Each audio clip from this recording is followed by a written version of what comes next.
c'est simple comme un choix, simple comme Dorémy. Les MC veulent se foutre en l'air dans le noir comme Noémie. C'est Néochrome baby, c'est Néochrome baby, c'est Néochrome baby, c'est Néochrome baby. Regardez, je vous ai respecté un max. J'essaie de les garder blanches à max jusqu'à l'interview. C'est bien? C'est très bien. Ça commence bien. Donc la dernière fois qu'on t'a entendu sur disque, c'était pour Néochrome All Star. Ouais. Voilà, donc c'était un projet collectif, mais qui portait largement quand même ton empreinte.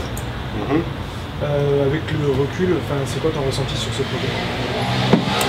Bah t'as un peu tout dit, c'est un mélange. Je pense que c'était ni le projet de Seth, ni le projet d'Alka, ni le projet de Zekwe. C'était un espèce de bouillon magie où t'as mis toutes les saveurs, un peu t'as tout lié, tu vois, et il y a un truc qui est ressorti de moi, tu vois, de mon identité.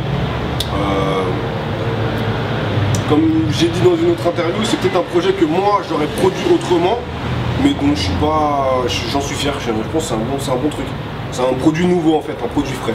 Qu'est-ce qui a fait justement que on ressent plus ta touche peut-être à toi que celle de...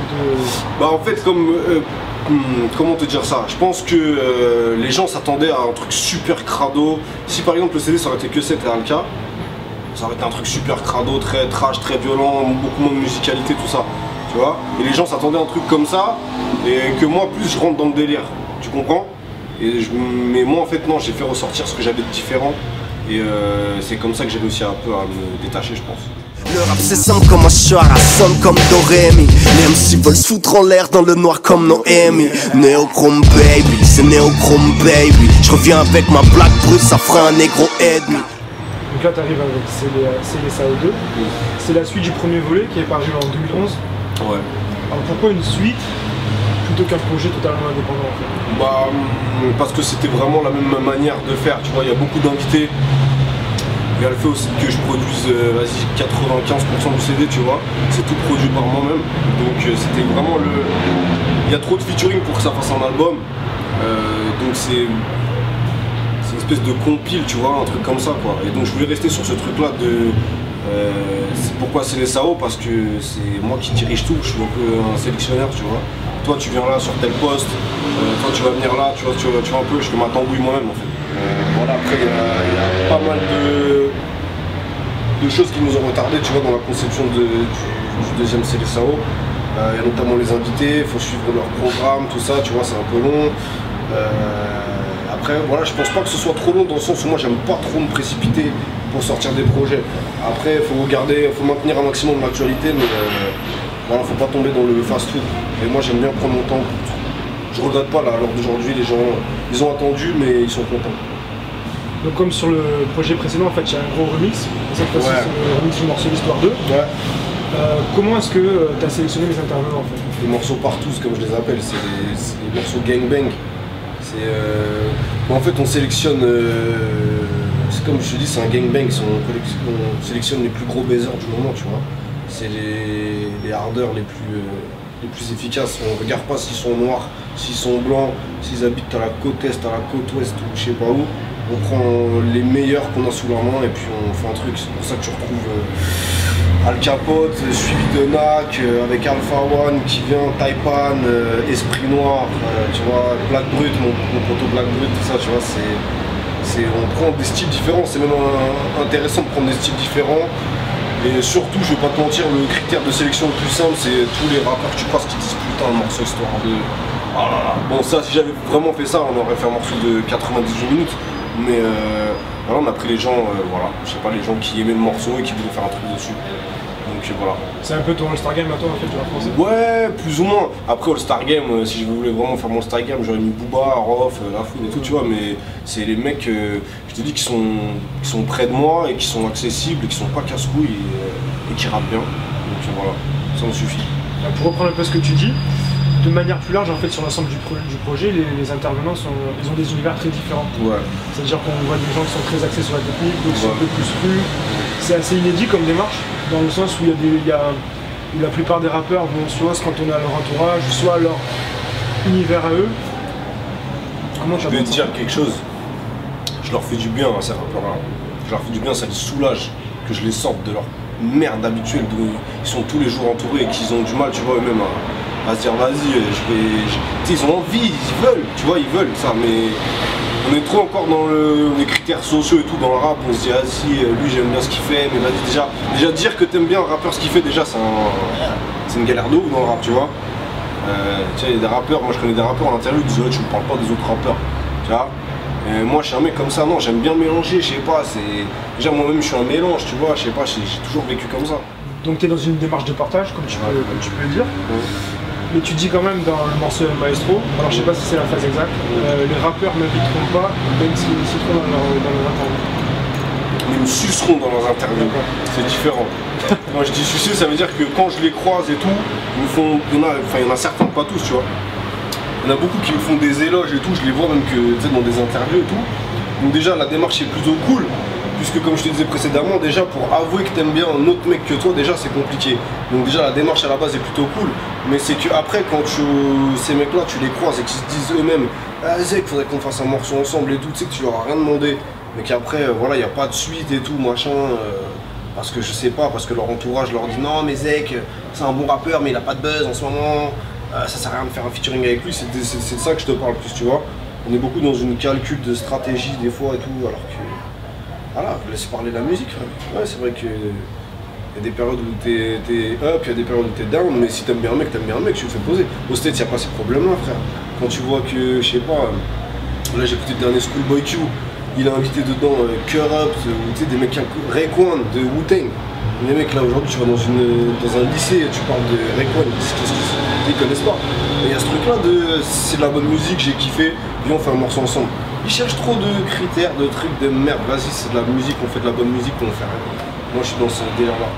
Donc, tu es intervenu sur la plupart des prods du CD. Ouais. Et on ressent une belle évolution au niveau des instruments. Ouais. Avec pas mal de titres assez planants. Qu'est-ce qui t'a inspiré en fait pendant le processus de création? Bah, alors tu sais, t'es entre deux feux. T'es entre vouloir évoluer, c'est-à-dire changer, du moins aller vers le changement, ou garder ton empreinte. Il y a des mecs qui vont te dire non, reste comme t'es le meilleur, fais toujours des violons, des pianos, des trucs. Et toi, t'as envie de donner autre chose. Donc en fait, le truc, c'est de trouver un juste milieu. C'est de garder un peu ta patte que t'as toujours eue et essayer pas de stagner, tu vois, de toujours évoluer en fait. Et après, t'as ce que t'écoutes en ce moment qui t'influence beaucoup, tu vois, le rap ça change, le rap ça évolue, le rap ça va vers la musique électronique, tu vois, ça devient tout ça. Après, il faut mélanger, il y a plein de trucs à mélanger. Il y a des samples dans CB5 2, il y a des samples de musique house, il y a des samples de musique électronique, tout ça, tu vois. Par exemple, Somnambule, c'est un espèce de break dans un truc de house, tu vois. Donc voilà, on prend des trucs, on mélange, c'est que ça, c'est l'amour de la musique, hein. De toute façon, le rap, c'est un mélange de tout, tu vois. Alors concrètement, je sais pas si tu as une formule, mais comment en général se passe la conception d'un morceau pour toi? Sachant que tu es à la baguette. Ouais, du début à la fin. Mais je commence souvent par créer la musique. Je commence souvent par ça. De là, après, j'ai souvent des gimmicks qui me viennent directement. Alors soit je les note, soit je les enregistre avec un espèce de magnétophone, tu vois. Et directement après ça, dès que sur le tas j'ai plus d'idées, j'abandonne. Je laisse reposer et je le rouvre peut-être une semaine, 2 semaines après. Je rentre dedans, tu vois.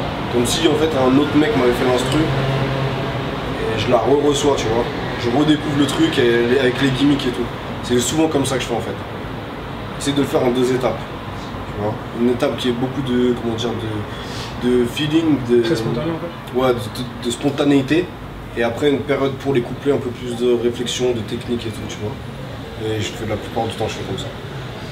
Alors il y a quelque chose que tu avais déjà entamé sur le premier volet, c'est le chant. Là, tu as poussé un peu plus le délire. Comment ça t'est venu en fait, ça, de développer cet aspect? Très naturellement, dans le sens où, comme tu as dit dans le 1, il y avait des premiers jets, des premiers essais, des premières tentatives, et que les gens m'ont dit ça tue. Tu vois, quand t'es en studio, que t'enregistres le morceau et qu'il y a 2 ou 3 poteaux à toi qui répètent après tout le temps la gimmick que t'as chanté et qu'il l'a pour toute la journée, tu te dis bah vas-y bingo, ça marche en fait. C'est pas compliqué. Il suffit de faire un truc qui rentre dans la tête et tout. Et après tu le pousses, tu le travailles et puis tu te lâches quoi, tu sais, t'as moins peur d'oser, tu te dis vas-y, je l'ai fait timidement, ça a fonctionné, donc vas-y on y va pour de vrai. J'ai ce truc en moi, après je pense qu'il faut l'exploiter. Je pense qu'il y a beaucoup de mecs, même de mecs, pareil, je te dis, des mecs que j'ai rencontrés ou des mecs pour qui je réalise leurs albums, ou tu vois, où j'ai assisté en studio, ça les a débloqués, tu vois. Ça les a super débloqués, de dire ouais c'est cool, il le fait et tout, vas-y, on tente. Ah c'est nul, bah t'abandonnes, ou c'est bien, on continue. Ouais, faut des mecs qui ont peur, les mecs qui sont dans des cas, des trucs, qui disent Booba, tant qu'il le fait pas, je peux pas le faire. Tu vois, c'est comme ça. Hein. Sur le morceau Sport de chambre, t'as samplé la boucle d'un classique du rap français, ouais. Sport de sang. Ouais. Quel serait le prochain morceau classique que tu pourrais sampler? Alors déjà, je vais juste préciser, je l'ai pas samplé, j'ai trouvé le même sample qu'ils avaient utilisé en fait à l'époque, tu vois. Moi je te dis, celui-là il s'est fait un peu au pif puisque je suis tombé sur la boucle et tout, mais j'ai peut-être pour projet là, j'ai envie de remixer Hardcore de Ideal J, Kerry James, tu vois. Je pense que tu en entendras, c'est pareil, je le fais vraiment différemment et tout de ouf, donc je pense que tu en entendras parler d'ici très peu de temps. C'est une exclue pour basket blanche de ouf que je viens de te donner. Alors il y a parmi toutes les collaborations que tu as pu faire, il y a un artiste avec qui tu collabores beaucoup plus, c'est Black Brut. Ouais. Quelle est votre relation en fait? La relation c'est que frère on est très souvent ensemble, c'est plus qu'un mec du rap, tu vois, c'est un frérot. Après il y a une affinité musicale aussi, on kiffe écouter les mêmes trucs. On est de l'école Queensbridge à fond, tu vois. Alchemist il nous a brisé notre nuque à tous les deux, tu vois. Voilà, c'est une affinité qu'on a créée comme ça, c'est pas un ami d'enfance ou quoi, c'est quelqu'un que j'ai rencontré via le rap, il y a 2009-2010, tu vois. On s'est rencontrés, après on s'est plus lâché, et surtout quand on pose ensemble, les gens disent qu'il y a une vraie alchimie et qu'il y a un vrai truc, tu vois. Il y a un truc qui se passe et tout, donc voilà, c'est quelqu'un, il est doué, il ose des choses, je le mets en avant. Je lui produis plein de titres pour son CD qui est sorti là, ISF. Impressionnant sans forcer, il est sorti depuis le 21, une semaine avant moi. Je lui ai produit pas mal de trucs parce que je crois en lui et voilà, il a un vrai truc. Il arrive, buvard, costaud, il a un vrai truc. Voilà, c'est un X-Men aussi, c'est un Marvel, tu vois. Faut mettre les Marvel en avant, frère. Tu vois. Donc, récemment, tu as fait une apparition remarquée à l'international. Ouais. Pour un concert, est-ce que tu peux nous en parler un petit peu? Ouais, c'était super familial, super chaleureux de ouf. J'ai réussi à McFlyiser toute la pièce, tu vois. Je les ai rentrés un peu dans un délire. C'est dur à faire, hein, de rentrer plusieurs personnes en même temps dans un délire, les faire crier tous ensemble et tout. Il y avait des gens du métier qui étaient là, Renaud qui était là, Basket Blanche vous étiez là, tout le monde m'a dit du bien de ce truc-là, on a sauté, on a transpiré, on a rigolé, on a fait un peu de tout, tu vois. C'était un vrai moment de partage, j'étais comme à la maison. J'aurais pu débarquer en calbute, torse nu, tu vois, tranquille. C'était vraiment bonne ambiance. Il y a quelqu'un qui t'accompagne sur scène? Ouais, il y a deux personnes. J'ai mon DJ, c'est DJ Caray, un portugais de Corbeil tatoué de la tête aux pieds. Et j'ai Psycho, la baronne d'Evry. Alors elle, chez nous, c'est une pointure, je peux pas la louper, tu vois. C'est une rappeuse qui s'appelle Psycho. Voilà, c'est un horrible personnage d'Evry, un horrible produit de la banlieue d'Evry. Voilà, c'est tout ce que la féminité de la banlieue fait de plus beau. Elle tue, elle rappe super bien. Je suis complètement fan d'elle aussi, c'est un Marvel, tu vois. C'est pareil, on met les Marvel en avant. Tu dis, DJ Caray, c'est, comment il s'appelle, Juggernaut, là, le mec qui fonce dans les murs, là, qui casse tous les murs, avec des tatouages. Et elle, c'est, je sais pas, une sorte de meuf avec qui t'attrape avec ses cheveux, tu vois. C'est Marvel, les Marvel, on les met en avant. Toujours. Des spécimens bizarres, tu vois. C'est ce qui m'intéresse. Comment s'annonce la suite pour toi? De feu. La suite s'annonce de feu. La suite s'annonce, comment dire, beaucoup plus... Quel mot je pourrais utiliser? On va balancer beaucoup plus fréquemment. Tu vois, on va vraiment se prendre la tête sur des projets. On va des bons titres, les clipper, les balancer. On va essayer de rester fréquent. Le problème de Zeko, je pense, c'était l'irrégularité. Ah, t'as vu, comme tu dis, il y avait un peu d'attente entre tous les projets, tout ça. On va corriger le tir, on va essayer d'envoyer des missiles fréquemment. Voilà. Donc la suite, c'est des morceaux qui vont arriver très prochainement. Maintenir l'actu. Ensuite, avant de terminer, deux petites questions qu'on pose un peu à tout le monde. Qu'est-ce que tu penses du clash? Moi je rigole. Non, la première c'est un peu plus classique, c'est ce que tu as un album de chevet.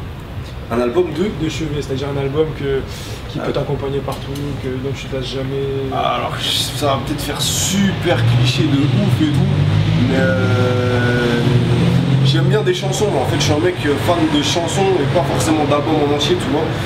Donc non, j'ai pas forcément d'album de chevet, mais si je vais quand même te dire, là celui que j'ai en ce moment, que je saigne beaucoup en ce moment, Schoolboy Q, le dernier Schoolboy Q là. Je sais plus comment il s'appelle, Oxymoron je crois. Ouais, je le saigne dans tous les sens, je le sursaigne, je le dessaigne. Donc ouais, celui-là il reste à côté de moi toujours. Et maintenant si je t'ai dit basket blanche, ça t'évoque quoi? Air Force One blanche, haute, basse, c'est le basket du moment.